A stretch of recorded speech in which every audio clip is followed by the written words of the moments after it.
Hi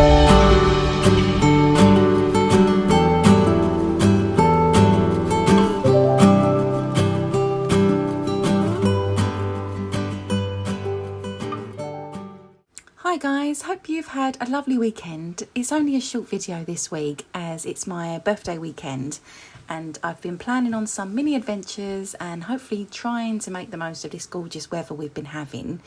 Well, I hope the weather holds out for me. It looks a bit grey at the moment.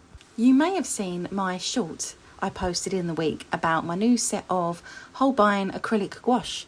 I got 2 sets from Jackson Art, a set of 12 with more basic colours and a set that was put together by a wonderful illustrator, Rebecca Green. I just loved the colour range in Rebecca's collection. Even the box is beautifully illustrated by her artwork, and it said on the Jackson website that this collection was originally released as a limited edition back in 2021 and is being re-released in response to requests, and I can see why.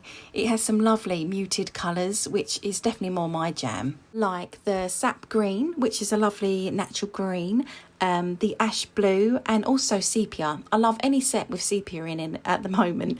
It's a lovely dark brown. I thought I was being pretty clever with these 2 sets as there was only one colour that was a double, and that was the burnt sienna. But never mind, I am pretty happy with the colour selection both boxes offer.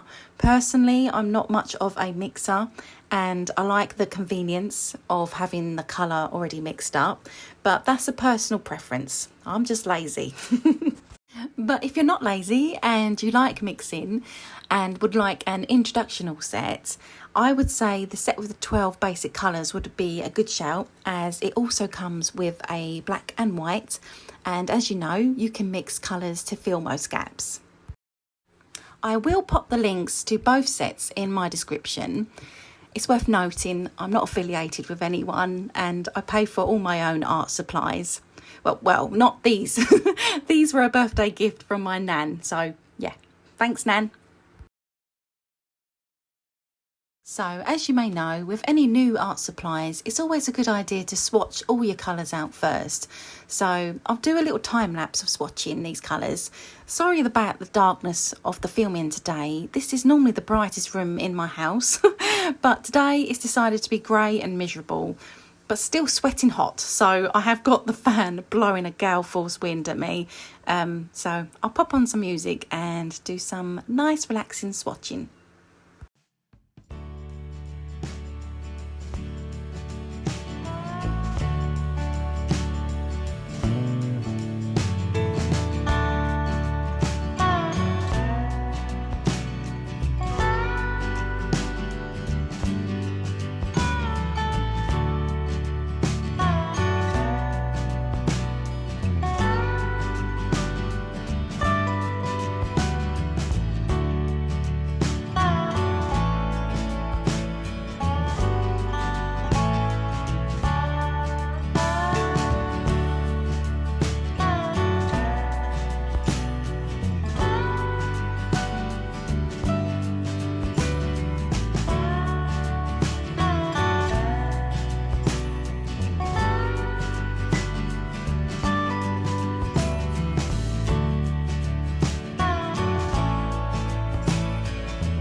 So all the colours are really bright and very opaque.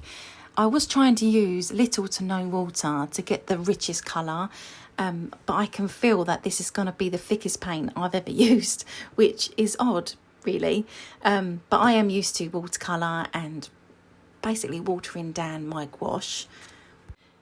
If you haven't come across acrylic gouache, it is a type of paint that looks like traditional gouache but works more like acrylic.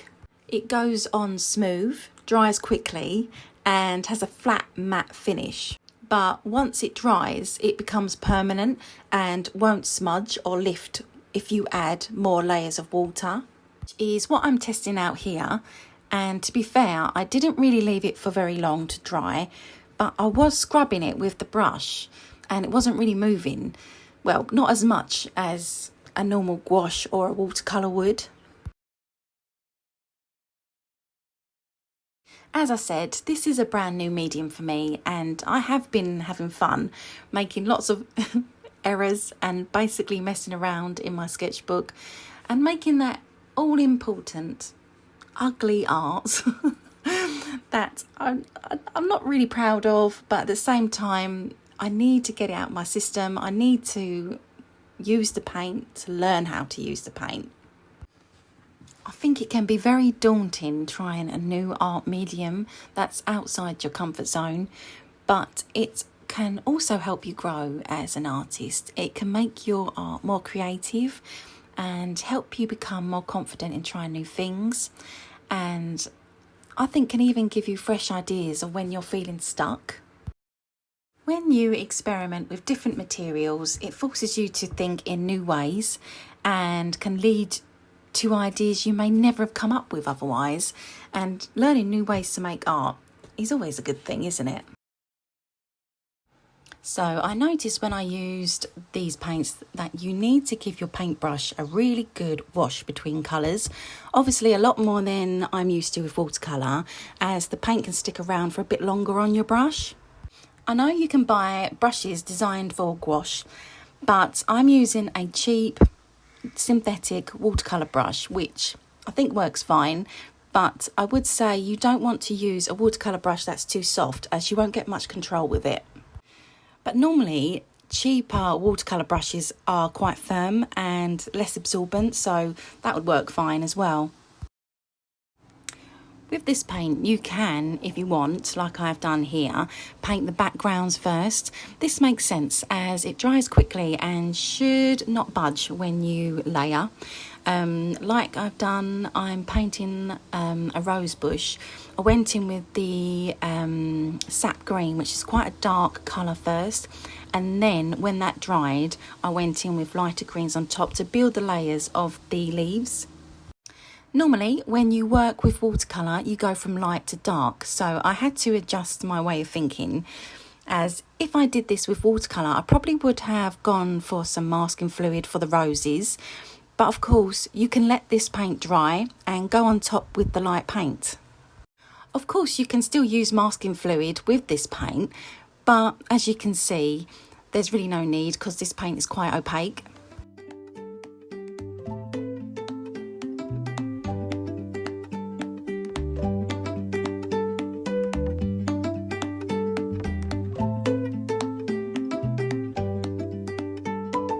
So I was really happy with this painting of the rose bush, but I had to go and ruin it with this really dodgy painting on the left.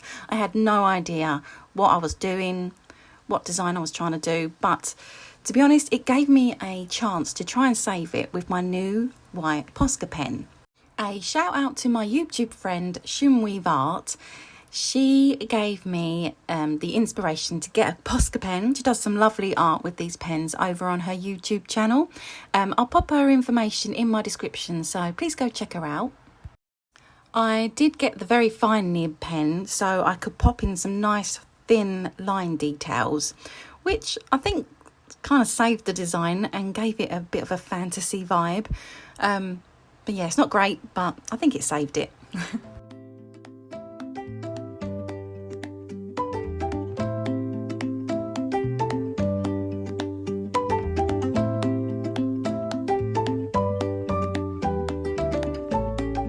So here is my finished page. I'm not going to lie, it did take some real time to figure out these paints, but they do have some wonderful qualities, and I'm really glad I was brave enough to try something new. I will definitely be using them with my mixed media work. Another string to my bow, shall we say. Thank you so much for watching, and I hope you have a wonderful week ahead. And until my next video, please take care and bye for now.